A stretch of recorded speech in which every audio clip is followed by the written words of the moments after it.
नमस्कार, देश की बात में आपका स्वागत है। मैं हूं मनोज मानस। खबरों का रुख करेंगे उससे पहले देख लेते हैं इस वक्त की अहम सुर्खियां। पीएमओ में मीटिंग, रक्षा मंत्रालय की प्रेस कॉन्फ्रेंस चली। कल भारत पाकिस्तान के सेना अधिकारी की बातचीत। बॉर्डर स्टेट में हालात सामान्य हो रहे हैं। ऑपरेशन सिंदूर पर भारतीय वायुसेना का बड़ा बयान। भारतीय वायुसेना ने कहा, ऑपरेशन अभी भी जारी, हमने जो टास्क हमें मिला हमने पूरा किया। रक्षा मंत्री राजनाथ सिंह ने ब्रह्मोस मिसाइल यूनिट का किया इनॉग्रेशन। राजनाथ सिंह बोले, ब्रह्मोस की धमक रावलपिंडी तक सुनाई दी। नया भारत सीमा पर जाकर भी मुंहतोड़ जवाब देगा।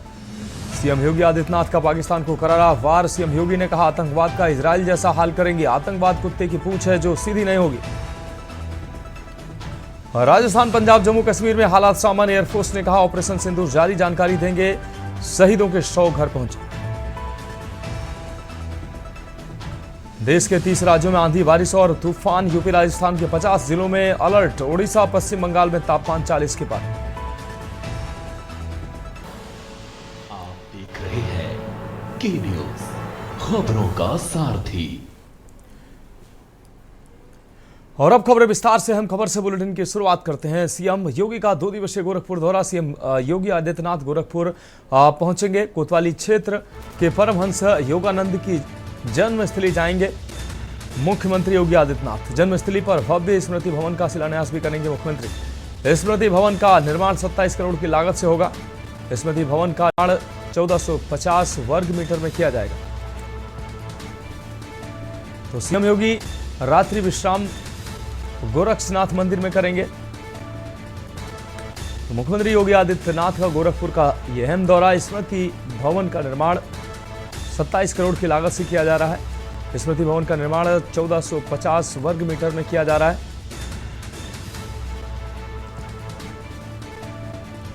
सीएम योगी रात्रि विश्राम गोरखपुर मंदिर में करेंगे, गोरक्षनाथ मंदिर में करेंगे। और इस खबर पर अहम अपडेट के लिए हमारे संवाददाता कौशलेंद्र उपाध्याय लाइव हमारे साथ जुड़ चुके हैं। कौशलेंद्र, मुख्यमंत्री योगी आदित्यनाथ का 2 दिवसीय गोरखपुर का अहम दौरा। इस दौरान परमहंस योगानंद की जन्मस्थली भी जाएंगे मुख्यमंत्री योगी आदित्यनाथ। इस दौरान क्या कार्यक्रम तय किए गए हैं?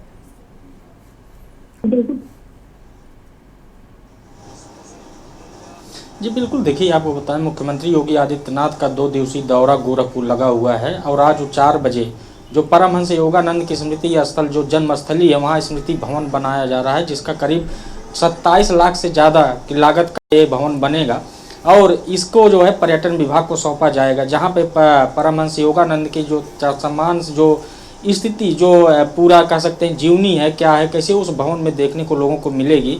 और वहाँ पे लोगों को बैठने का और अध्यात्म से जुड़ने का एक मौका है। इसलिए वहाँ पे पर्यटन स्थल को बढ़ावा गोरखपुर में देने के लिए ये परमहंस योगानंद की जन्मस्थली पर ये जो है स्मृति भवन बनाया जा रहा है। वहाँ उद्घाटन करने के बाद मुख्यमंत्री योगी आदित्यनाथ अपने जो पीठ, गोरक्ष पीठ है, वहाँ जाएंगे, वहाँ पूजा पाठ में शामिल होंगे। और कल जो है, कल का उनका जो कार्यक्रम है, शेड्यूल है कि सुबह पूजा पाठ के बाद, उसके बाद जो है जो जनता दरबार लगता है, जो आसपास के ज़िले के लोग हैं या गोरखपुर के ज़िले के लोग हैं, जो अपनी समस्या लेकर मुख्यमंत्री योगी आदित्यनाथ के पास आते हैं, जो शिकायतें होती हैं प्रशासनिक अमले पे या कार्रवाई कितनी हुई है, इन सब चीज़ों की समीक्षा भी करेंगे। आसपास के ज़िले जो लोग आएंगे, जो उनसे जो है अपनी बात रखने के लिए उनसे मुलाकात भी करेंगे। ये मुख्यमंत्री योगी आदित्यनाथ का 2 दिवसीय कार्यक्रम में शामिल किया गया है। उसके बाद मुख्यमंत्री योगी आदित्यनाथ का फिर सीधा लखनऊ वापसी का भी कार्यक्रम लगाया गया है। हाँ बिल्कुल कौशलेंद्र, इस तमाम जानकारी के लिए आपका बहुत शुक्रिया। तो मुख्यमंत्री योगी आदित्यनाथ का 2 दिवसीय गोरखपुर का दौरा। इस दौरान परमहंस योगानंद की जन्मस्थली जाएंगे मुख्यमंत्री योगी आदित्यनाथ। ये अहम दौरा, जन्मस्थली पर भव्य स्मृति भवन का शिलान्यास करेंगे मुख्यमंत्री योगी आदित्यनाथ। आपको बता दें, जन्मस्थली पर भव्य स्मृति भवन का शिलान्यास मुख्यमंत्री के द्वारा किया जाएगा। तो गोरखपुर के 2 दिवसीय अहम दौरे पर मुख्यमंत्री पहुंचेंगे। शाम 4 बजे वो वहां पहुंचेंगे। स्मृति भवन का निर्माण 27 करोड़ की लागत से किया जा रहा है। आपको बता दें, स्मृति भवन का निर्माण 1450 वर्ग मीटर में किया जाएगा। इस वक्त ये अहम अपडेट अपने दर्शकों को दिखा रहे हैं। सीएम योगी आदित्यनाथ रात्रि विश्राम गोरक्षनाथ मंदिर में करेंगे।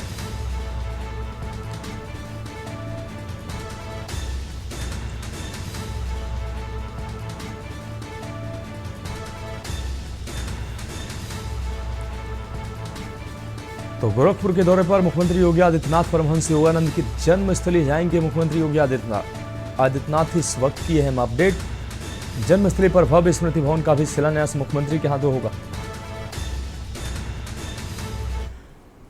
और अगली अहम खबर का रुख करेंगे लखनऊ से। अगली अहम खबर है जहां 2027 को लेकर पीडीए की धार कुंद करेगी बीजेपी। इस लिहाज से संगठन को दुरुस्त करने पर रहेगा जोर। अघोषित 28 जिलों की जिलाध्यक्षों की जल्द होगी घोषणा।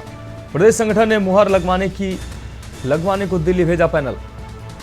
संगठन में प्रतिनिधित्व से वंचित जातियों को मिली वरीयता। ओबीसी और SC/ST जातियों के समायोजन पर जोर। जातीय समीकरण साध कर दिया जाएगा पीडीए को जवाब।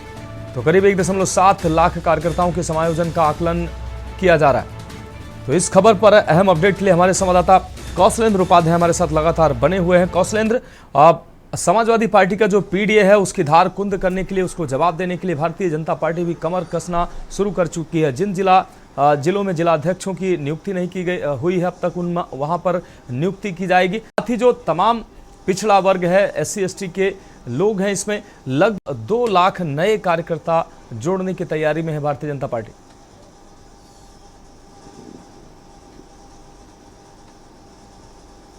जी बिल्कुल, देखिए आपको बताएं कि जो उत्तर प्रदेश में बीजेपी का जो संगठन है वो कहीं ना कहीं जो है जो जिला अध्यक्षों को लेके अभी जो कवायद लगा रही, कभी 28 जिलाध्यक्षों की नाम की घोषणा होना बाकी है। इसलिए उसमें जो है नाम बना के ये है कि पीडीए की जो काट है, जो समाजवादी पार्टी की जो काट है पीडीए का जो नारा देती है, उसके लिए इन्होंने जो है ओबीसी SC/ST वर्ग के लोगों को ज़्यादा से ज़्यादा जोड़ने की कवायद शुरू कर दी है। उनका मानना है कि आगामी 2027 के चुनाव जो होगा वो कहीं ना कहीं पीडीए पे ही होगा और पीडीए को मजबूत करने के लिए बीजेपी भी अब कमर कस चुकी है। इसीलिए उन्होंने जो नामों की जो घोषणा करनी है, जिनके नाम पे चर्चा चल रही थी, उनका सभी नामों की लिस्ट जो है दिल्ली बीजेपी को भेज दिया गया है कि केंद्र वहाँ से जो भी फैसला लेगा उनके नामों की घोषणा जल्द कर दी जाएगा। अभी 28 ऐसे जिला अध्यक्ष हैं जिनके नामों की घोषणा की गई है। 78 जिला अध्यक्षों की घोषणा बीजेपी पहले ही कर चुकी है, क्योंकि चुनाव के माध्यम से जो कार्य समिति की चुनाव था उसके माध्यम से घोषणा की गई थी। जो चुनाव प्रभारी बनाए गए थे उन सब लोगों ने घोषणा की थी। कार्यक्रम चला था कई महीने तक जो है उसका हुआ, चाहे वो जिला अध्यक्षों की नाम की घोषणा, बूथ अध्यक्षों के हो, मंडल प्रभारी के हो, मंडल अध्यक्षों के, तमाम नामों की घोषणा लगभग बीजेपी कर चुकी है। लेकिन अभी 28 जो जिला अध्यक्ष प्रमुख रूप से अभी नामों की घोषणा है, उनके लिए जो है इसमें पीडीए को शामिल करने के लिए लगभग 1,62,000 कार्यकर्ताओं को जो SC/ST वर्ग से और ओबीसी समाज से जो आते हैं उनको जोड़ने की कवायद होगी और उनको कहीं ना कहीं पार्टी संगठन में जोड़ने के साथ साथ उनको पद देने की बात चल रही है, जिससे आगामी 2027 के चुनाव को बीजेपी धार दे सके और समाजवादी पार्टी की जो पीडीए है उसकी काट निकाल सके। हाँ बिल्कुल कौशलेंद्र, जिस तरीके से समाजवादी पार्टी की अगर बात करें, समाजवादी पार्टी लगातार पीडीए को मजबूत करने पर बल दे रही है और लगातार पीडीए को देखते हुए समाजवादी पार्टी के जो मुखिया हैं उनके बयानों में ये साफ झलकता है और उनके जो अलग अलग कार्यक्रम को अगर देखा जाए तो पीडीए को ही ध्यान में रखते हुए, आगामी चुनाव को ध्यान में रखते हुए उनके तैयारियां चल रही। ऐसे में भारतीय जनता पार्टी जानती है, क्योंकि जो बड़ा वर्ग है समाज का वो कहीं ना कहीं पिछड़ा वर्ग है और उसको पार्टी में एक विशेष जगह मिलना, पार्टी में प्रतिनिधित्व मिलना, जिसकी वजह से भारतीय जनता पार्टी मौजूदा समय में भी सत्ता में है। तो आने वाले चुनाव में भी इस वर्ग को भारतीय जनता पार्टी पूरी तरीके से छिटकने नहीं देना चाहती है और उसको साधना चाहती है।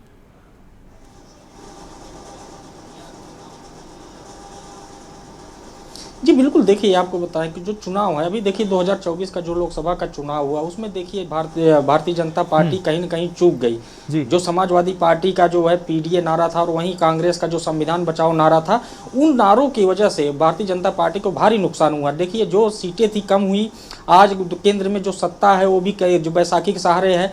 जो आंध्र प्रदेश के मुख्यमंत्री चंद्रबाबू नायडू और बिहार के मुख्यमंत्री जो नीतीश कुमार हैं उनके सहारे सत्ता हासिल किए हुए है। एनडीए गठबंधन में जो है दोनों पार्टियां हैं, इसलिए आज केंद्र में सत्ता इनकी बची हुई है। इसलिए वो जानते हैं कि पीडीए का जो नारा है समाजवादी पार्टी का, उत्तर प्रदेश में 2027 में जो चुनाव होगा, अगर जिस तरह से अखिलेश यादव पीडीए को आगे रख के हर काम को जो है कर रहे हैं, बैठक कर रहे हैं, पीडीए जो संगोष्ठी कर रहे हैं हर जिले में, उनके नेता कार्यकर्ता एकजुट हो रहे हैं, तो भारतीय जनता पार्टी भी उस मौके को कहीं छोड़ना नहीं चाहती। चाहे वो बाबा भीमराव अंबेडकर की जो है बात की जाए, जिस तरह से एक जो है तस्वीर को लेकर भारतीय जनता पार्टी ने माहौल खड़ा किया कि अखिलेश यादव की आधी तस्वीर, बाबा भीमराव अंबेडकर की आधी तस्वीर जो है काट कर अखिलेश यादव की तस्वीर लगाई गई, उसको लेके देखिए पूरे प्रदेश भर में इन्होंने धरना प्रदर्शन किया।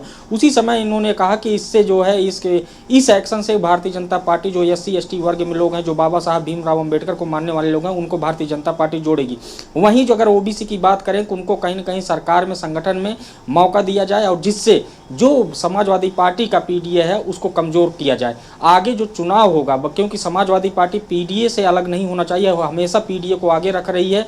PDA में कई लोगों को, पीड़ित, दलित, अल्पसंख्यक, शोषित, तमाम लोगों को जोड़ते चले जा रहे हैं। और देखिए हर विंग का, हर सभा का वो आयोजन भी कर रहे हैं। डेली कोई न कोई संगठन है जो कार्यक्रम हो रहा है, प्रेस कॉन्फ्रेंस हो रही है। इसलिए भारतीय जनता पार्टी OBC वर्ग और दलित, SC ST वर्ग को जोड़ने के लिए एक नया ये चाल चल रही है कि कम से कम उनको प्रतिनिधित्व मिलेगा, तो उससे कहीं न कहीं OBC और दलित के लोग जो है भारतीय जनता पार्टी के साथ जुड़ेंगे और जो समाजवादी पार्टी की जो PDA है उसकी काट निकाल सकेंगे।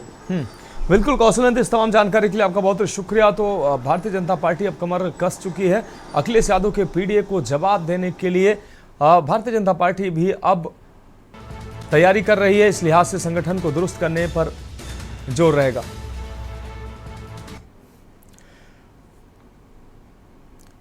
और अगली अहम खबर की बात करेंगे। दिल्ली से अगली अहम खबर है, राहुल गांधी ने की है PM से मांग, संसद का विशेष सत्र बुलाने की मांग की है। राहुल गांधी ने प्रधानमंत्री को चिट्ठी लिखी है। कांग्रेस अध्यक्ष खड़गे का भी मोदी को पत्र पहुंचा है। विशेष सत्र बुलाने की इस पत्र में मांग की गई है। कांग्रेस ने सरकार से पूछा है कि भारत पाकिस्तान के साथ शांति वार्ता करेगा या नहीं।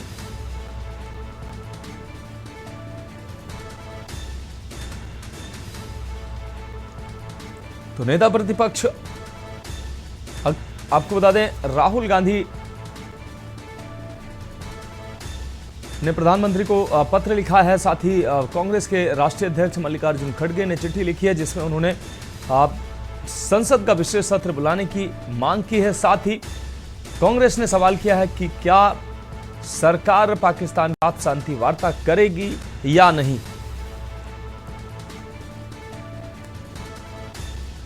तो संसद का विशेष सत्र बुलाने की मांग कांग्रेस के द्वारा की गई है।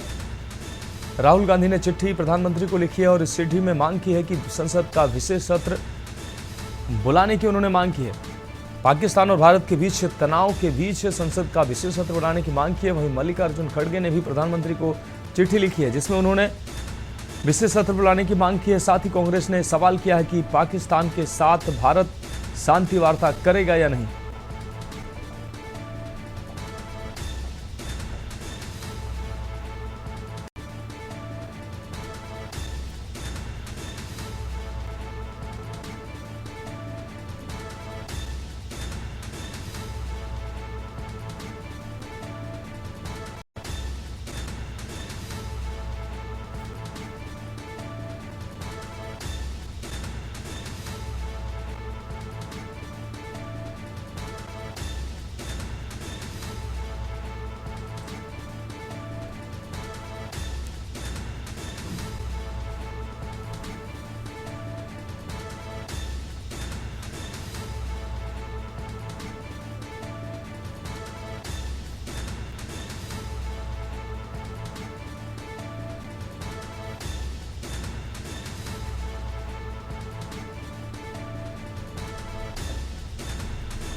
तो दिल्ली से अहम खबर आपको दिखा रहे, राहुल गांधी ने प्रधानमंत्री को चिट्ठी लिखी है जिसमें उन्होंने संसद का विशेष सत्र बुलाने की मांग की है। साथ ही कांग्रेस के राष्ट्रीय अध्यक्ष मल्लिकार्जुन खड़गे ने भी संसद का विशेष सत्र बुलाने की मांग की है।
अब बढ़ेंगे अगली खबर की ओर। दिल्ली से अगली खबर है, जहां भारत पाकिस्तान के बीच बने युद्ध जैसे हालातों के बाद हुए सीज फायर को लेकर भारतीय राष्ट्रीय कांग्रेस के वरिष्ठ नेता पूर्व मंत्री जयराम रमेश ने लोकसभा का विशेष सत्र बुलाकर चर्चा की मांग की है। साथ ही सीज फायर की घोषणा सहित अन्य मामलों को लेकर भी सवाल खड़े किए।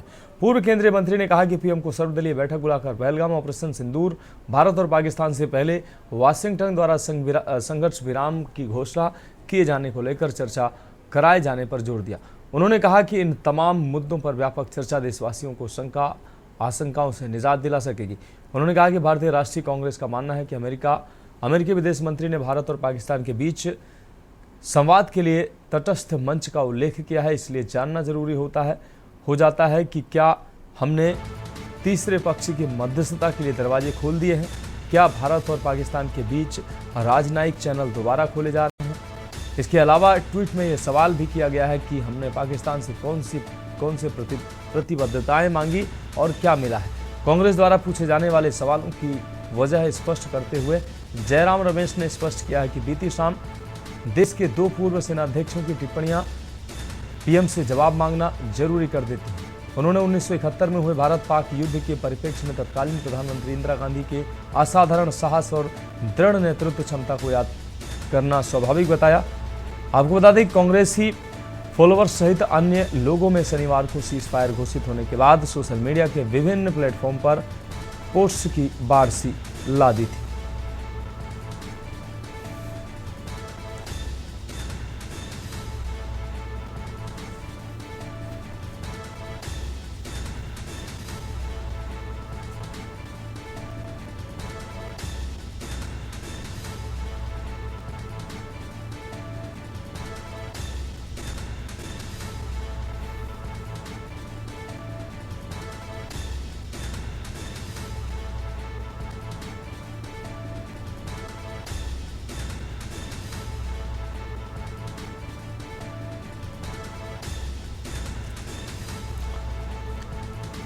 अब बात करेंगे अगली खबर की। रक्षा मंत्री राजनाथ सिंह ने Uttar Pradesh defence industrial corridor में BrahMos aerospace integration and testing facility का डिजिटल माध्यम से उद्घाटन किया है। रक्षा मंत्रालय ने कहा कि 300 करोड़ रुपए की यह सुविधा उत्तर प्रदेश के डिफेंस इंडस्ट्रियल कॉरिडोर का एक महत्वपूर्ण हिस्सा है और यह आत्मनिर्भर रक्षा विनिर्माण के प्रति भारत की प्रतिबद्धता को दर्शाता है। यह विनिर्माण इकाई अंतरिक्ष और रक्षा क्षेत्र के लिए उच्च गुणवत्ता वाली सामग्रियों का उत्पादन करेगी, जिनका उपयोग चंद्रयान मिशन लड़ाकू विमानों में किया जाएगा। वहीं रक्षा मंत्री राजनाथ सिंह ने कहा कि भारतीय सेनाओं ने ऑपरेशन सिंदूर को पाकिस्तान में मौजूद आतंकी ढांचा ढहाने के उद्देश्य से लॉन्च किया था। हमने उनके आम नागरिकों को कभी निशाना नहीं बनाया था, मगर पाकिस्तान ने न केवल भारत के नागरिक इलाकों को निशाना बनाया बल्कि मंदिर, गुरुद्वारा और गिरजाघर पर भी हमले का प्रयास किया।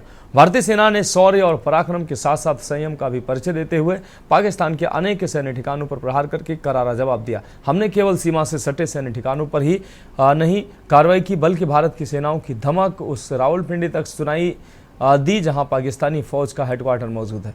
आतंकवाद के खिलाफ जीरो टॉलरेंस की नीति पर चलते हुए हमारे प्रधानमंत्री ने स्पष्ट कर दिया कि ये नया भारत है जो आतंकवाद के खिलाफ सरहद के इस पार और उस पार दोनों तरफ प्रभावी कार्रवाई करेगा। के पहले मैं कहना चाहता हूं, भारत विरोधी और आतंकी ने भारत माता के मस्तक पर हमला करके कई परिवारों के सिंदूर मिटाए थे, उन्हें भारतीय सेना ने ऑपरेशन सिंदूर के माध्यम से इंसाफ दिलाने का काम किया है और इसके लिए आज सारा देश भारतीय सेनाओं का अभिनंदन कर रहा है। ऑपरेशन सिंदूर सिर्फ एक सैन्य कार्रवाई भर नहीं है, बल्कि भारत की राजनैतिक, सामाजिक और सामरिक इच्छा शक्ति का प्रतीक है।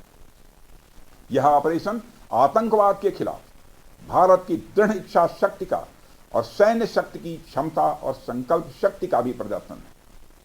हमने दिखाया है, भारत आतंकवाद के खिलाफ जब भी कोई कार्रवाई करेगा तो आतंकवादियों और उनके आकाओं के लिए सरहद पार की जमीन भी सुरक्षित नहीं रहेगी। भारतीय सेनाओं ने ऑपरेशन सिंदूर को पाकिस्तान में मौजूद आतंकी ढांचा ढहाने के उद्देश्य से लॉन्च किया था। हमने उनके आम नागरिकों को कभी निशाना नहीं बनाया था। मगर पाकिस्तान ने न केवल भारत के नागरिक इलाकों को निशाना बनाया बल्कि मंदिर, गुरुद्वारा, गिरजाघर पर भी हमले करने का प्रयास किया।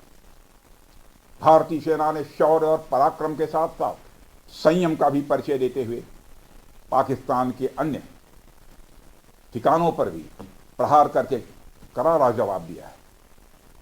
हमने केवल सीमा से सटे सैन्य ठिकानों पर ही नहीं कार्रवाई की, बल्कि भारत की सेनाओं की धमक उस रावलपिंडी तक सुनी गई जहां पाकिस्तानी फौज का हेडक्वार्टर मौजूद है। मित्रों, भारत में आतंकवादी घटनाएं करने और कराने का क्या अंजाम होता है, यह पूरे विश्व ने उरी की घटना के बाद देखा, जब हमारी सेना ने पाकिस्तान में घुसकर सर्जिकल स्ट्राइक की।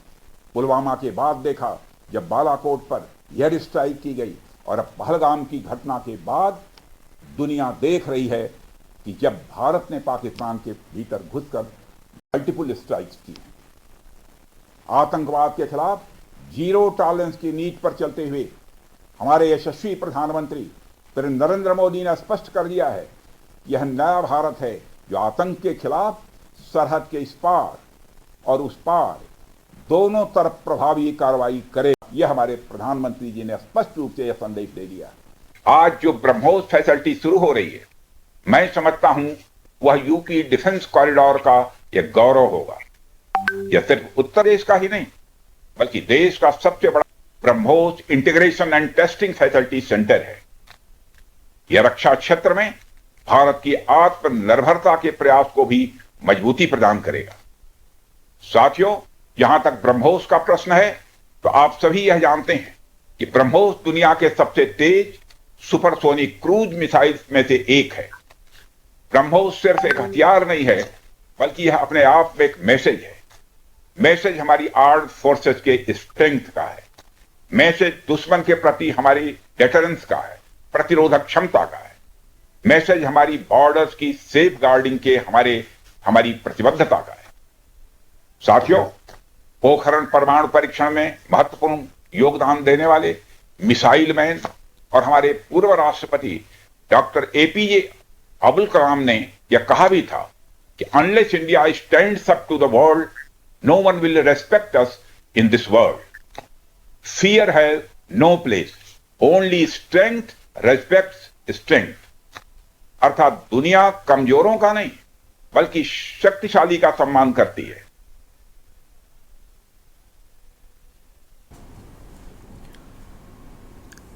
रक्षा मंत्री राजनाथ सिंह ने वीडियो कॉन्फ्रेंसिंग के जरिए लखनऊ में ब्रह्मोस एरोस्पेस एकीकरण और परीक्षण सुविधा का उद्घाटन किया। इस दौरान लोगों को संबोधित करते हुए राजनाथ सिंह ने कहा कि आज का दिन हमारे शहर लखनऊ, हमारे राज्य उत्तर प्रदेश और हमारे पूरे देश के लिए एक ऐतिहासिक दिन है। आज का दिन उस शक्ति की आराधना का दिन है जो हमारी सेनाओं को संबल प्रदान करती है, जो हमारी सेनाओं में निहित होकर दुश्मन पर कहर बरपाती है।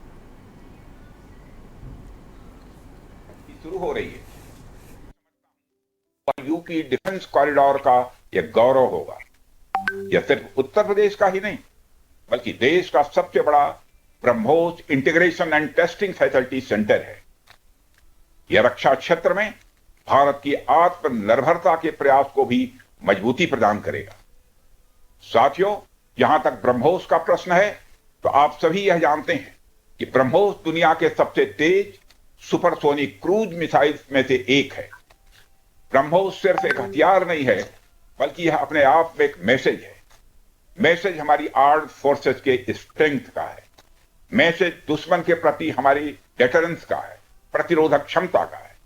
मैसेज हमारी बॉर्डर्स की सेफ गार्डिंग के हमारी प्रतिबद्धता का है। साथियों, पोखरण परमाणु परीक्षण में महत्वपूर्ण योगदान देने वाले मिसाइल मैन और हमारे पूर्व राष्ट्रपति डॉक्टर एपीजे अब्दुल कलाम ने यह कहा भी था कि unless India stands up to the world, no one will respect us in this world. Fear has no place, only strength respects strength. अर्थात दुनिया कमजोरों का नहीं, बल्कि शक्तिशाली का सम्मान करती है। ब्रह्मोस की विशेषताएं: ध्वनि से 3 गुना तेज, भारत की super power BrahMos missile Bharat और रूस का संयुक्त उद्यम है। दुनिया की सबसे तेज सुपरसोनिक क्रूज मिसाइल मारक क्षमता 290 से 400 किलोमीटर तक है। ये ग्राफिक्स के माध्यम से हम आपको दिखा रहे हैं। गति की अगर बात करें 2.8 मैक, जो लगभग ध्वनि की गति से लगभग 3 गुना है। तो ब्रह्मोस मिसाइल की विशेषताएं हम ग्राफिक्स के माध्यम से अपने दर्शकों को दिखा रहे हैं। दुनिया की सबसे तेज सुपरसोनिक क्रूज मिसाइल है। मारक क्षमता की अगर बात करें तो 290 से 400 किलोमीटर की है। गति जो है वो 2.8 मैक यानी ध्वनि की गति से लगभग 3 गुनी। जमीन, हवा और समुद्र तीनों से इसकी लॉन्चिंग की जा सकती है। फायर एंड फॉरगेट सिद्धांत पर यह काम करती है। तो दुश्मन के रडार से बचकर सटीक निशाना लगाने में सक्षम है ब्रह्मोस। टारगेट चेंज करना भी संभव।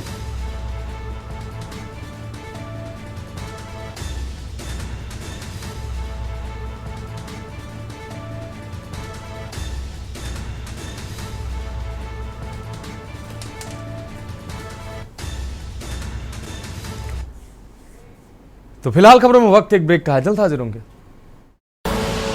आप देख रहे हैं के न्यूज, खबरों का सारथी। तो ब्रेक के बाद एक बार फिर से खबरों में आपका स्वागत है। रुक करेंगे अगली खबर का लखनऊ से। अगली खबर है जहां लखनऊ में ब्रह्मोस मिसाइल यूनिट का उद्घाटन मुख्यमंत्री योगी आदित्यनाथ ने किया है। इस मौके पर मुख्यमंत्री ने कहा कि उत्तर प्रदेश अब नई ऊंचाइयों को छू रहा है और यह रक्षा क्षेत्र में एक ऐतिहासिक मील का पत्थर है। अब युद्ध जैसा होगा। आतंकवाद के प्रति आतंकी घटना अब युद्ध जैसा होगा।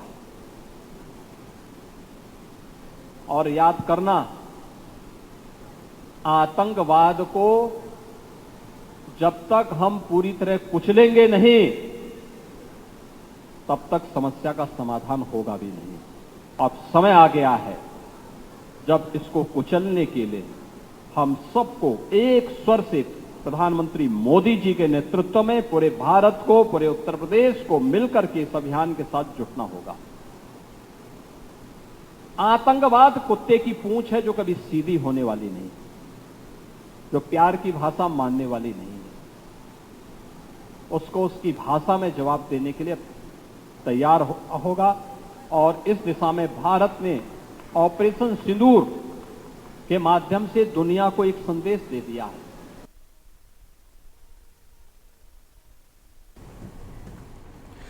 अब रुक करेंगे अगली खबर का। मुख्यमंत्री योगी आदित्यनाथ का करारा वार, आतंकवाद का इजराइल जैसा हाल करेंगे। मुख्यमंत्री ने यह बात कही है, आतंकवाद कुत्ते की पूंछ है जो सीधी नहीं होगी। उत्तर प्रदेश अब नई ऊंचाइयों को छू रहा है। मुख्यमंत्री ने ये बातें कही। रक्षा क्षेत्र में एक ऐतिहासिक मील का पत्थर है। तो मुख्यमंत्री की ये बड़ी बातें हम आपको दिखा रहे हैं। तीनों सेनाओं को ऑपरेशन सिंदूर में योगदान के लिए बधाई। आतंकवाद का इजराइल जैसा हाल करेंगे। ब्रह्मोस मिसाइल अब लखनऊ में बनेगी। हम आतंकवाद को पूरी तरह से कुचलने के लिए तैयार हैं। तो सीएम योगी की बड़ी बात है, उत्तर प्रदेश अब नई ऊंचाइयों को छू रहा है। रक्षा क्षेत्र में एक ऐतिहासिक मील का पत्थर। तीनों सेनाओं को ऑपरेशन सिंदूर में योगदान के लिए बधाई। तो ब्रह्मोस मिसाइल अब लखनऊ में बनेगी। हम आतंकवाद को पूरी तरह से कुचलने के लिए तैयार हैं।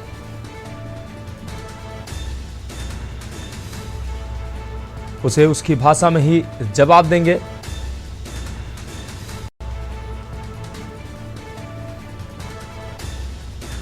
कोई पाकिस्तान से पूछे ब्रह्मोस की मार।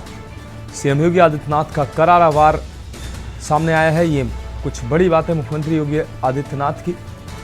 आतंकवाद का इजराइल जैसा हाल करेंगे, ये बात मुख्यमंत्री योगी आदित्यनाथ ने कही। तो आतंकवाद कुत्ते की पूंछ है जो सीधी नहीं होगी।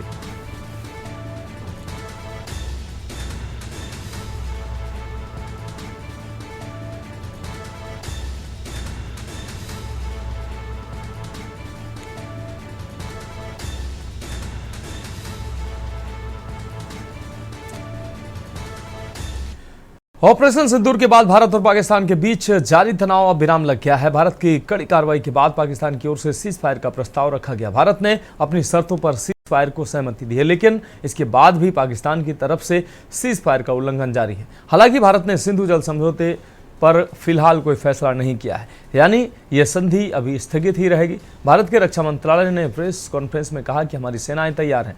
भारत ने यह भी कहा कि किसी भी आतंकी घटना को युद्ध माना जाएगा। भारत और पाकिस्तान के बीच सैन्य कार्रवाई नहीं करने के समझौते का पाकिस्तान ने चंद घंटों में ही उल्लंघन कर डाला। जम्मू कश्मीर से लेकर गुजरात तक की सीमा पर पाकिस्तानी ड्रोन की घुसपैठ ने साबित कर दिया कि पड़ोसी मुल्क की नीयत में खोट है।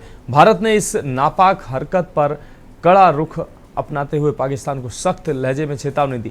विदेश सचिव विक्रम मिस्री ने इस घटना की कड़ी निंदा की और पाकिस्तान को इसके लिए जिम्मेदार ठहराया।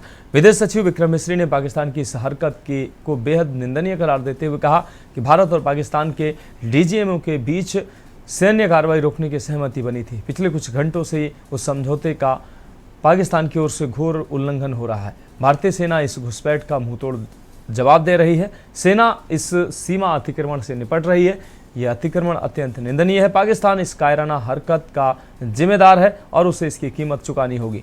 पाकिस्तान की इस बेशर्मी ने एक बार फिर साबित कर दिया है कि वह शांति का दुश्मन है। विदेश मंत्रालय ने दो टूक कहा कि भारत शांति के लिए प्रतिबद्ध है, लेकिन सीमा पर ऐसी हरकतें बर्दाश्त नहीं की जाएंगी। इस घटना ने दोनों देशों के बीच तनाव को और गहरा कर दिया है और अंतर्राष्ट्रीय समुदाय की नजरें अब इस्लामाबाद की अगली चाल पर टिकी हुई है। वहीं कई जगहों पर स्थिति सामान्य है। लोग अपने रोजमर्रा के काम कर रहे हैं। रविवार को दफ्तर नहीं खुले, लेकिन बाजार खुले हैं और जनजीवन सामान्य है। ये तस्वीरें हम अपने दर्शकों को दिखा रहे हैं। ये 8 तस्वीरें पुंछ, राजौरी, जम्मू, पठानकोट, अमृतसर, अखनूर, श्रीनगर और फिरोजपुर, जहां सामान्य जनजीवन चल रहा है। अमन चैन का नज़ारा साफ तौर पर दिखाई दे रहा है। सीज फायर के बाद जम्मू कश्मीर में सामान्य हालात दिखाई दे रहे हैं। ये तस्वीरें, ये 6 तस्वीरों के माध्यम से हम अपने दर्शकों को दिखा रहे हैं। पंजाब बॉर्डर, जम्मू कश्मीर बॉर्डर पर फिलहाल हालात सामान्य हैं। जनजीवन पूरी तरीके से सामान्य रूप से चल रहा है। तो अमृतसर, पुंछ, राजौरी, जम्मू, पठानकोट, अखनूर, श्रीनगर, फिरोजपुर की ये तस्वीरें हम आपको दिखा रहे हैं। भारत और पाकिस्तान के बीच सैन्य कार्रवाई नहीं करने के समझौते पर पाकिस्तान ने चंद घंटों में ही उल्लंघन कर डाला। आपको बता दें, जम्मू कश्मीर को लेकर गुजरात तक की सीमा पर पाकिस्तान ने ड्रोन की घुसपैठ ने साबित कर दिया कि पड़ोसी मुल्क की नीयत में खोट है। भारत ने इस नापाक हरकत पर कड़ा रुख अपनाते हुए पाकिस्तान को सख्त लहजे में चेतावनी दी। पाक की नापाक हरकत का भारत ने ऐतराज जताया। डीजीएमओ के बीच सैन्य कार्रवाई रोकने की सहमति बनी थी। पिछले कुछ घंटों से इस समझौते पर पाकिस्तान की ओर से घोर उल्लंघन हो रहा है। भारतीय सेना इस घुसपैठ का मुंहतोड़ जवाब दे रही है। सेना इस सीमा अतिक्रमण से निपट रही है। यह अतिक्रमण अत्यंत निंदनीय है। पाकिस्तान इस कायराना हरकत का जिम्मेदार है और उसे इसकी कीमत चुकानी होगी। तो विदेश सचिव विक्रम मिस्री के द्वारा ये प्रेस कॉन्फ्रेंस कर ये जानकारी दी गई। मिस्री ने आगे कहा कि हमारा मानना है कि पाकिस्तान इस स्थिति को ठीक से समझे और इस अतिक्रमण को रोकने के लिए तुरंत उचित कार्रवाई करे। सेना इस स्थिति पर कड़ी नजर रखे हुए है और उसे किसी भी अतिक्रमण से निपटने के लिए ठोस और सख्त कदम उठाने के लिए आदेश दे दिए गए हैं। भारतीय सेना ने पाकिस्तान ड्रोनों को नाकाम करने और किसी भी नापाक मंसूबे को ध्वस्त करने के लिए कमर कस ली है। सशस्त्र बल स्थिति पर कड़ी निगरानी कर रहे हैं और उन्हें अंतर्राष्ट्रीय सीमा के साथ साथ नियंत्रण रेखा पर भी सीमा उल्लंघन की किसी भी पुनरावृत्ति की घटना से सख्ती से निपटने के निर्देश दिए गए हैं।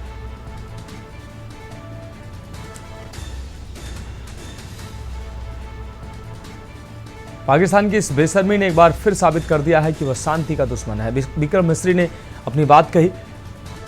विदेश मंत्रालय ने दो टूक कहा कि भारत शांति के लिए प्रतिबद्ध है, लेकिन सीमा पर ऐसी हरकतें बर्दाश्त नहीं की जाएंगी। इस घटना ने दोनों देशों के बीच तनाव को और गहरा कर दिया है और अंतर्राष्ट्रीय समुदाय की नजरें अब इस्लामाबाद की अगली चाल पर टिकी है।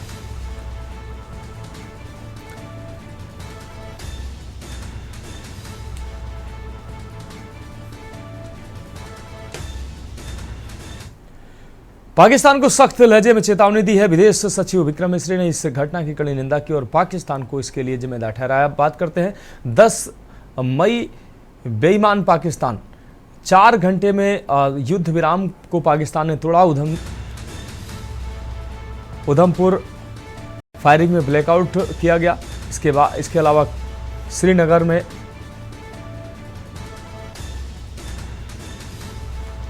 तो 10 मई को बेईमान पाकिस्तान ने महज 3 से 4 घंटे में ही युद्ध विराम को तोड़ा।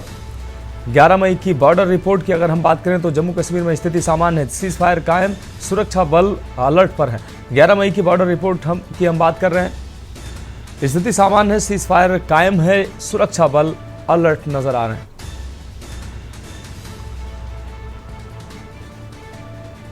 तो 11 मई की बॉर्डर रिपोर्ट की अगर हम बात करें तो गुजरात की स्थिति सामान्य है, सीज फायर कायम है, सुरक्षा बल अलर्ट नजर आ रहा है। सीज फायर का 10 मई का अपडेट हम आपको दिखा रहे हैं। शनिवार रात 11:30 बजे से किसी फायरिंग की खबर नहीं। भारत पाक सीमा इलाकों में हालात सामान्य हैं। सीज फायर के बाद भी पाक ने की थी कई घंटे तक फायरिंग। भारत की चेतावनी के बाद पाक ने बंद की फायरिंग। तो सीज फायर की ये 10 महत्वपूर्ण अपडेट हैं। ये 10 अपडेट कल दोपहर 12 बजे दोनों देशों के डीजीएमओ के बीच बैठक होगी। तो सिंधु जल संधि रद्द करने के फैसले में बदलाव नहीं। पाक नागरिकों का वीजा रद्द करने का फैसला बरकरार। अब रुक करेंगे अगली खबर का। अंबाला से अगली अहम खबर है, युद्ध विराम के बाद फिर हुआ सीज फायर उल्लंघन। पाकिस्तान की नापाक हरकत से पूरे देश में गुस्सा है। हरियाणा के कैबिनेट मंत्री अनिल विज भड़के हैं। कैबिनेट मंत्री ने पाकिस्तान को नापाकिस्तान बताया, कहा झूठ फरेब धोखेबाजी इनके हथियार में है। शीर्ष नेतृत्व इस पर नजर रखे हुए है। चंडीगढ़ से अगली खबर है, सरकारी स्कूलों के बच्चों के प्रति फिक्रमंद सरकार। तापमान में अप्रत्याशित वृद्धि को लेकर जारी किया है दिशा निर्देश। हरियाणा सरकार ने शिक्षा अधिकारियों को जारी किया है निर्देश। मई के अंतिम सप्ताह में किया जा सकता है ग्रीष्म अवकाश। जून में भी बंद रह सकते हैं हरियाणा के स्कूल। 1 से 30 जून तक स्कूलों के बंद रहने की संभावना है। ग्रीष्म अवकाश के तहत बंद रह सकते हैं स्कूल।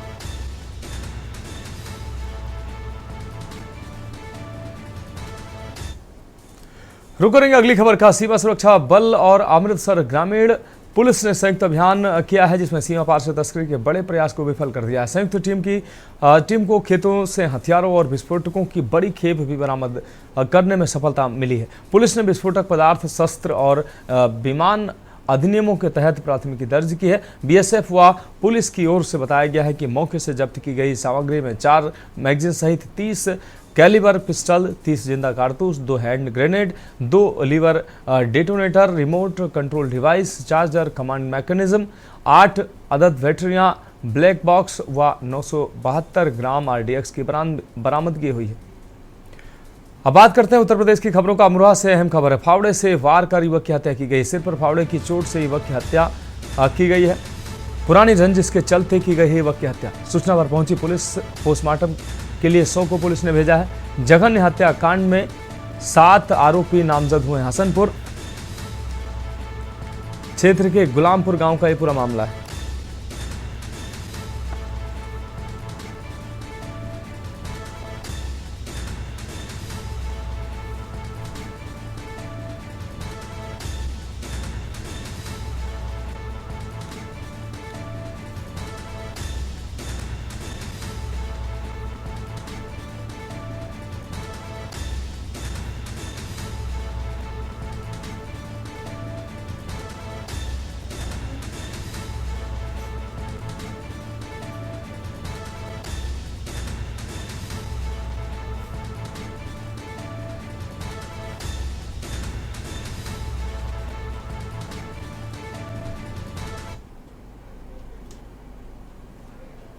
थाना हसनपुर क्षेत्र के अंतर्गत ग्राम गुलामपुर में अमरेश पुत्र राजू उम्र लगभग 18 वर्ष की गांव के विशेष आदि लोगों ने फावड़ा से मारकर हत्या कर दी गई। शव को पंचायत में कार्रवाई पूर्ण कर मोर्चरी भेजा गया है। तहरीर प्राप्त हो गई कि सुसंगत धाराओं में अभियोग पंजीकृत कराया जा रहा है। कानून व्यवस्था की स्थिति सामान्य।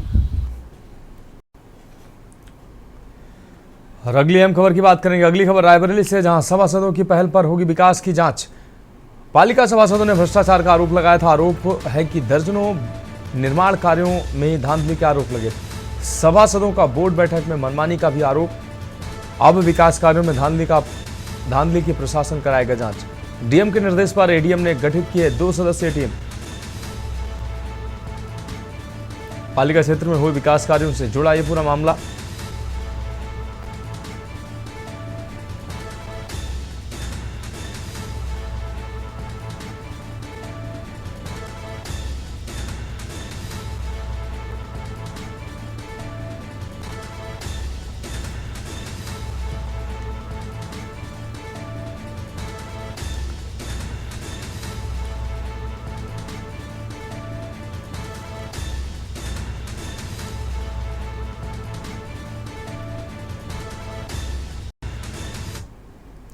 अगली खबर बुलंदशहर से, जहां पाकिस्तान का समर्थन करने में गिरफ्तारी हुई है। पोस्ट अपलोड करने में पुलिस ने शहजाद को अरेस्ट किया है। एसआई विपुल कुमार की तहरीर पर दर्ज किया गया था मुकदमा। राजद्रोह की धारा 152 व 67 के तहत एफआईआर दर्ज हुई है। रिसाल दरान निवासी आरोपी ने स्टेटस लगाकर समर्थन किया था। पुलिस ने आरोपी शहजाद को न्यायिक परीक्षा में भेजा है। शहजाद पर सिकंदराबाद थाने में दर्ज किया गया मुकदमा।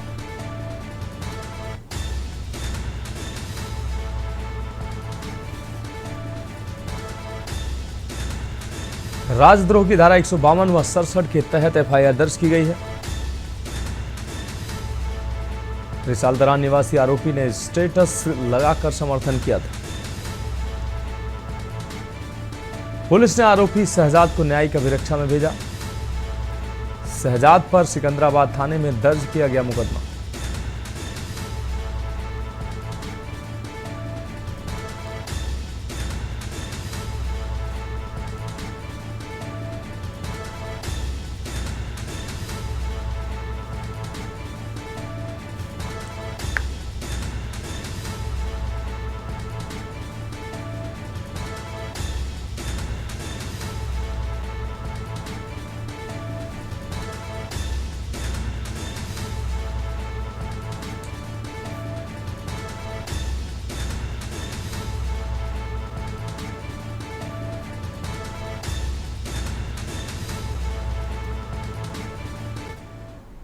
और अगली खबर जालंधर से है। जालंधर के सुंदरनगर से सटे 3 स्टार कॉलोनी में स्थित एक मंदिर में उस समय हड़कंप मच गया, जब मंदिर के पुजारी ने 4 संदिग्ध लोगों को देखकर पुलिस को सूचना दी। पुजारी के अनुसार रात करीब 11 बजे मंदिर का दरवाजा खटखटाया गया।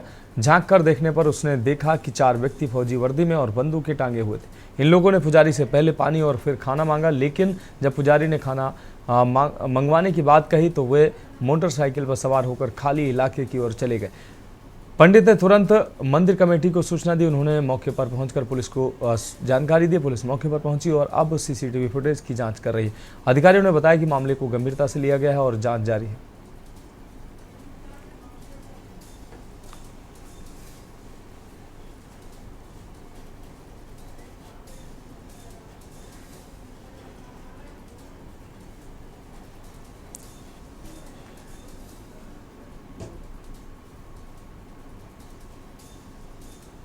आज से मेरे से बोला कि पानी चाहिए। पानी मैंने बोला ठीक है, पर उन्होंने बोला खाना की हमारी व्यवस्था करा दो। तो मैंने बोला कोई नहीं, मैं मंगाने आज से मेरे कि पानी चाहिए। पानी मैंने बोला ठीक है, पर उन्होंने बोला खाना की हमारी व्यवस्था करा दो। तो मैंने बोला कोई नहीं, मैं मंगा देता हूँ। तुरंत उतना बहुत बड़ा सवाल भी है। ਤੁਸੀਂ ਕਹਿੰਦੇ ਮੈਂ ਗੇਟ ਨਹੀਂ ਖੋਲਿਆ। ਹਾਂਜੀ ਤੁਸੀਂ ਸਾਰੀ ਗੱਲ ਵੀ ਕਰ ਲਈ। ਹਾਂਜੀ ਭੂਆ ਵੀ ਨਹੀਂ ਖੋਲਿਆ। नहीं वो बंदे कौन सी ਜਿਹੜੇ ਇੱਥੇ ਆਏ ਉਹ ਬੰਦੇ कौन है? सर मेरे को इतना नहीं पता कौन थे। 4 बंदे थे, 2 बाइक खड़ी थी, 2 बंदे आए थे, बंदूक भी लगी हुई थी। कितने बजे की टाइम सी गल? 11:30 बजे की बात थी। 11:30 से 11:45 के बीच में मंदिर के अंदर आए हैं? मंदिर के गेट पे आए थे सर। ਇਹਨਾਂ ਦੇਖਿਆ ਪਤਾ ਉਹਨੂੰ ਸਾਨੂੰ ਫੋਨ ਕੀਤਾ ਕੰਟਰੋਲ ਤੇ ਅਸੀਂ ਆ ਗਏ। ਜਿੱਦਾਂ ਇਹਨਾਂ ਦੇ ਦੱਸਣ ਮੁਤਾਬਕ ਕਹਿੰਦੇ ਕਿ ਪਾਣੀ ਸਾਡੇ ਕੋਲ ਮੰਗਿਆ, ਉਹਨਾਂ ਨੇ ਗੇਟ ਖੜਕਾਇਆ। ਆਪਾਂ ਕੈਮਰੇ ਕੋਲ ਚੈੱਕ ਕਰਦੇ ਪਏ ਆ। ਚੈੱਕ ਕਰਾਂਗੇ ਚੈੱਕ ਕੈਮਰਾ ਦੇਖਾਂ ਬੰਦੇ ਕਿਹੜੇ ਹੈਗੇ ਕਿਹੜੇ ਨਹੀਂ ਹੈਗੇ, ਕਿਹੜੇ ਵਰਦੀਧਾਰੀ ਹੈ ਕਿਹੜੇ ਨਹੀਂ ਹੈ। ਇਹਨਾਂ ਨੂੰ ਪਤਾ ਨਹੀਂ ਇਹ ਜਿਹੜਾ ਰਾਸਤਾ ਹੈ ਕਿੱਧਰ ਨੂੰ ਜਾਂਦਾ ਜਿੱਦਾਂ ਕਹਿੰਦੇ ਇੱਧਰ ਨੂੰ ਜੋੜ ਕੇ ਅੱਗੇ ਖੇਤ ਹੈਗੇ ਉਹ ਖੇਤਾਂ 'ਚ ਤਾਂ ਪੈ ਨਿਕਲਦਾ नूरपुर की साइड रास्ता जाता है। ਤੁਸੀਂ ਇੰਟੀਮੇਟ ਕੀਤਾ ਥਾਣੇ ਨੂੰ ਸੰਬੰਧਿਤ ਆਪਣੇ ਥਾਣੇ ਨੂੰ 8 ਦੱਸ ਨੰਬਰ ਦਿੱਤਾ ਥਾਣਾ ਜੀ। ਸਾਨੂੰ ਫੋਨ ਆਇਆ ਕਿ ਮੰਦਿਰ ਦੇ ਬਾਹਰ ਕੋਈ ਦੋ ਬੰਦੇ ਆਏ ਆ। ਕੌਣ ਸੀ 2 ਬੰਦੇ? ਉਹ ਕਹਿੰਦੇ ਜੀ ਉਹਨਾਂ ਦੇ ਇੱਥੇ ਆਰਮੀ ਲਿਖਿਆ ਹੋਇਆ ਵਾ, ਇੰਡੀਅਨ ਆਰਮੀ, ਤੇ ਉਹਨਾਂ ਦੇ ਹੱਥ 'ਚ ਵੈਪਨ ਵੀ ਹੈਗੇ ਆ। ਤੇ ਜਦੋਂ ਉਹਨਾਂ ਨੇ ਇਹਨਾਂ ਕੋਲ ਪਾਣੀ ਮੰਗਿਆ ਤੇ ਅਸੀਂ ਉਹਨਾਂ ਨੂੰ ਕਿਹਾ ਕਿ ਮੈਨੂੰ ਰੁਕੋ, ਤੇ ਉਹਨਾਂ ਨੇ ਨਾਲ ਉਹਨਾਂ ਨੂੰ ਖਾਣਾ ਵੀ ਮੰਗਿਆ। ਕਹਿੰਦਾ ਮੈਂ ਰੁਕੋ, ਫੋਨ ਕਰਦਾ ਵਾਂ। ਕਿੰਨੇ ਦਾ ਟਾਈਮ ਸੀ ਜਦੋਂ ਆਪਾਂ ਨੂੰ ਫੋਨ ਆਇਆ? ਇਹ ਭਾਈ 11:30 ਵਜੇ ਦਾ ਟਾਈਮ ਸੀਗਾ। 11:30 ਟਾਈਮ ਸੀ। ਹਾਂਜੀ 11:30 ਵਜੇ ਦਾ ਟਾਈਮ ਸੀ। ਉਸ ਤੋਂ ਬਾਅਦ ਪੰਡਿਤ ਜੀ ਨੇ ਉਹਨਾਂ ਨੂੰ ਕਿਹਾ ਮੈਂ ਫੋਨ ਕਰਦਾ। ਜਦੋਂ ਇਹ ਫੋਨ ਕਰਨ ਲੱਗੇ ਉਹ ਸਾਹਮਣੇ ਵਾਲੇ ਪਾਸੇ ਭੱਜ ਗਏ। बाराबंकी के लोनी कटरा थाना क्षेत्र के गौरैयापुरवा गांव स्थित संदिग्ध परिस्थितियों में यहां पर रेलवे ट्रैक पर दोनों पैर कटा हुआ युवक का बेहोशी की हालत में युवक मिला है। परिजनों ने प्रेमिका से मिलने गए युवक के दोनों पैर काटकर रेलवे ट्रैक पर फेंकने के आरोप लगाए हैं। वहीं ग्रामीणों की सूचना पर पहुंची पुलिस ने आनन फानन में घायल युवक को सीएससी पहुंचाया था, जहां हालत गंभीर होने पर ट्रामा सेंटर में भर कर दिया गया। होश में आने पर युवक ने अपने बयान में कहा कि हमलावरों ने पहले बांके से पैर काटे, फिर चाकू से उंगली काटने का प्रयास किया। इतने से जब उनका मन नहीं भरा तो बांके से हाथ की उंगलियां भी काट दी। इस पूरे मामले में लोनी कटरा पुलिस की लचर कार्यशैली के कारण कोई कार्रवाई नहीं हुई।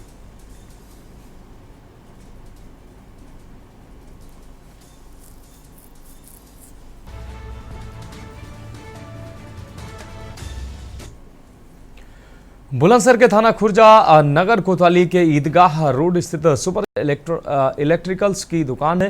अज्ञात कारणों से आग लग गई। आग लगने से लाखों का माल जलकर राख हो गया। इस दौरान दुकान में रखे इन्वर्टर, ई रिक्शा के चार्जर, पंखे आदि सामान जलकर राख हो गया। बताया जा रहा है कि दुकान में इलेक्ट्रिकल्स सामान की मरम्मत का काम होता था, जो कि खीरखानी निवासी पीड़ित दिलसाद करता था। पीड़ित के मुताबिक आग लगने से करीब 8 लाख रुपए का नुकसान हो गया।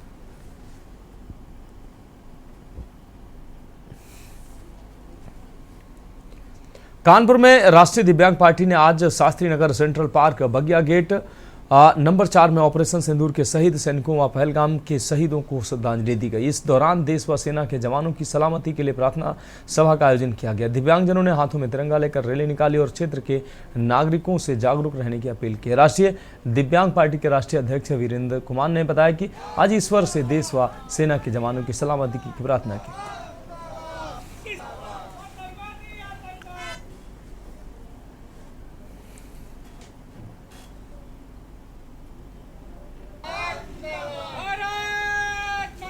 आज ने पहले शहीदों को श्रद्धांजलि दी है। इसमें ईश्वर से और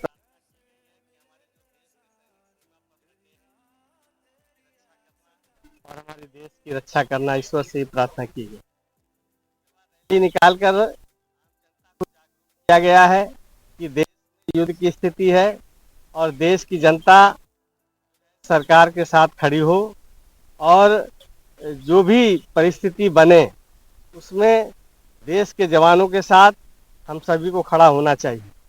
ये जागरूकता रैली निकाल करके समाज में जो है एक संदेश देने का प्रयास किया जा रहा है कि जब दिव्यांग जन सरकार के और देश के सैनिकों के साथ खड़े हैं तो आम जनता क्यों नहीं।